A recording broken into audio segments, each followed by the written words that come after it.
Super heading, lower heading, മേൽ heading, കീഴ് heading, അങ്ങനെയൊക്കെ ആയിട്ട് 1, 2, 3, 4 വേറെ ശീർഷകങ്ങളുണ്ട്.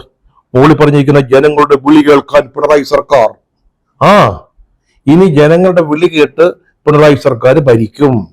ഇതുവരെ ജനങ്ങളുടെ വിളി കേട്ടില്ലായിരുന്നുവോ എന്നൊരു ദുഷ്ടചിന്തയുണ്ടോ എന്ന് ഇവിടെയും ഈ ഹെഡിങ്ങിന്റെ കാര്യത്തിൽ സംശയം തോന്നാം. അതോടെ കിടക്കട്ടെ.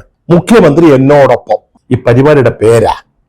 നമ്മുടെ മുഖ്യമന്ത്രി കേരളത്തിൽ ഓരോ മനുഷ്യരോടും ഒപ്പം, മുഖ്യമന്ത്രി എന്നോടൊപ്പം, അതാണ് ഈ പ്രോഗ്രാമിന്റെ പേര്. ജനസമ്പർക്ക സംവിധാനം തുടങ്ങുന്നു. അത് വേറൊരു ഹെഡിങ്.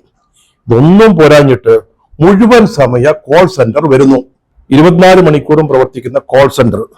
ഇതിന്റെ കൂട്ടത്തില് ഹെഡ്സെറ്റ് ഒക്കെ ആയിട്ടിരിക്കുന്നവരത്തിന്റെ പടവും കൊടുത്തിട്ടുണ്ട് കേട്ടോ.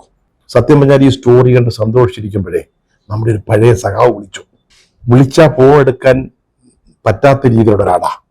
അത്രയ്ക്ക് സ്വാതന്ത്ര്യമുള്ള ഒരാളാ. അപ്പൊ അയാൾ ഈ വാർത്തയെക്കുറിച്ചാണ് പറയുന്നത്.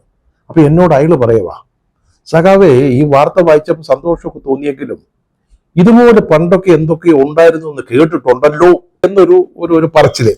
എനിക്കങ്ങനെ ഓർമ്മയൊന്നും കിട്ടിയില്ല. അയാൾ വീണ്ടും പറയുവാ, ഉണ്ടായിരുന്നു സഖാവേ, ഇതേപോലൊരു സംവിധാനം ഉമ്മൻചാണ്ടി മുഖ്യമന്ത്രി ആയിരുന്നപ്പോൾ ഉണ്ടായിരുന്നു.